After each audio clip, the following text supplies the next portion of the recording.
Hi friends, இன்னைக்கு மகாநதி சீரியலில் விஜய் ரொம்ப கோபமாக உட்காந்துருக்காரு. காவேரி போய் சாரி பாஸ், ஏதோ நடந்து போச்சு விடுங்க பாஸ் அப்படின்னு. கொஞ்சம் கூட உனக்கு புத்தியே இல்லையா?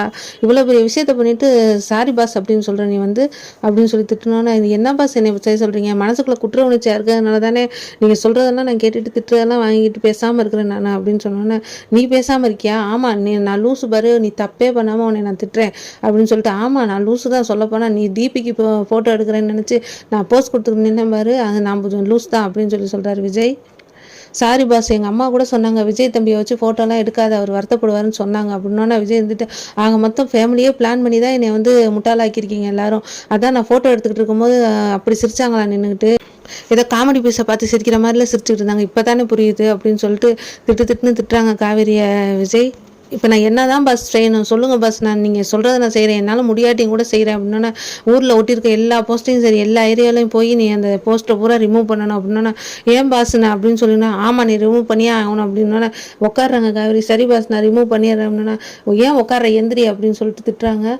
உடனே தான் போக சொன்னேன்ல அப்படின்னா, இப்போ எப்படி பாஸ் அப்படின்னு சொல்லிட்டு, போஸ்டர் அடிக்கிறதுக்கு ரொம்ப காசு செலவாச்சு பாஸ் அப்படின்னா அப்படியே பார்க்குறாங்க விஜய். அதுக்கு நாங்கள் காசு ஒட்டுறதுக்கு ரொம்ப செலவாகணும், நாங்களே ஒட்டினோம் பாஸ், நர்மதா கூட ரொம்ப கஷ்டப்பட்டா அப்படின்னு என்ன சிம்பத்தி கிரியேட் பண்றியா நீனு அப்படின்னு. ஐயோ இதையும் கண்டுபிடிச்சிட்டாரே, அந்த ஆட்டமும் காலியா அப்படின்னு சொல்லி யோசிக்கிறாங்க காவேரி. எனக்கு என்ன பண்ணுவே தெரியாது, காலையிலலாம் ஒரு போஸ்ட் இருக்கக்கூடாது அவ்வளோதான் அப்படின்னு சொல்கிறாங்க. அவங்க அம்மா வீட்டில் போய் உட்காந்துக்கிட்டு தோசை சாப்பிட்டுக்கிட்டே விஜய் ரொம்ப புகழ்ந்தார் என்னைய, புகழ்ச்சி தாங்க முடியல. அப்படி என்ன செய்யறதுன்னு தெரியல, ஒரு கட்டத்தில் என்னால் தாங்கிக்க முடியாத அளவுக்கு புகழ்ந்து தள்ளிட்டார் என்னைய. அவர் எல்லாரும் ஆட்டோகிராஃப்லாம் வாங்கினாங்களாம் அப்படின்னு சொல்லி பெருமையாக பேசிட்டு உட்காந்துருக்காங்க. அதை அவங்க அம்மாவும் பாட்டியும் வாயை வந்து கேட்டுக்கிட்டே இருக்கிறாங்க. குமரன் இருந்துட்டு, இப்படி தெரிஞ்சுதான் இன்னொரு 1000 போஸ்ட் ஒட்டியிருக்கலாமே அப்படின்னு சொன்னா, ஐயோ அப்படின்னு மனசுக்குள்ளே நினைக்கிறாங்க. இதையே என்னால் தாங்கிக்க முடியல, இன்னும் 1000 போஸ்டா அப்படின்னு சொல்லிட்டு, சரி நான் கிளம்புறேன் வீட்டுக்கு அப்படின்னு சொல்லிட்டு கிளம்புறாங்க. இன்னும் நான் உங்கள்கிட்ட நிறைய சொல்ல வேண்டியது இருக்குது, உட்காருங்க அப்படின்னு சொல்லிட்டு. ஆஃபீஸ் போயிட்டு இருக்காங்க விஜயும் காவேரியும். காரில் போயிட்டு இருக்கே, மூஞ்ச பாவமாக வச்சுக்கிற மாதிரி வச்சுக்காத, உன்னை பார்த்தாலே எனக்கு டென்ஷன் ஆகுதுன்னு திட்டிகிட்டே வர்றாரு விஜய்.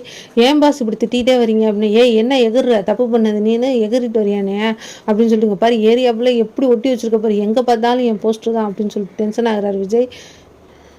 ஆஃபீஸ்க்குள்ளே நுழைஞ்சோடனே, என்ன சார் நீங்கள் மாடல் ஆகிட்டீங்களா அப்படின்னு சொல்லி முன்னாடி ரிசப்ஷனில் கேட்டோன்னே, ஐயோ என்ன வந்து நுழைஞ்சோடனே திரும்ப ஆரம்பிக்கணும்னு ரொம்ப அதை விட டென்ஷன் ஆகிட்டார் விஜய். பாஸ் நீங்கள் ரொம்ப ஹார்ட் ஆகுறீங்க பாஸ், நீ பேசாமல் இருங்க பாஸ் அப்படின்னு சொல்லிட்டு, நான் தெரியாமல் பண்ணிட்டேன்னு அடிக்க போகிறார் விஜய் காவேரியா. பாஸ் வன்முறையிலலாம் இறங்காதீங்க பாஸ் அப்படின்னு சொல்லிட்டு உள்ளே போகிறாங்க. போகும்போது எல்லாரும் பார்த்துட்டு இருக்காங்க, சார்னு ஒடியாராங்க. இப்போ மட்டும் அவங்க அப்பள விஷயத்தை பற்றி கேட்டாங்க, உன்னை அவ்வளோதான் அதோட நீ செத்த அப்படின்னு சொல்லிட்டு போகிறாரு காவேரி கிட்ட. அவங்க கேட்க வரும்போது போய் எல்லாத்தையும் தடுத்துடுறாங்க.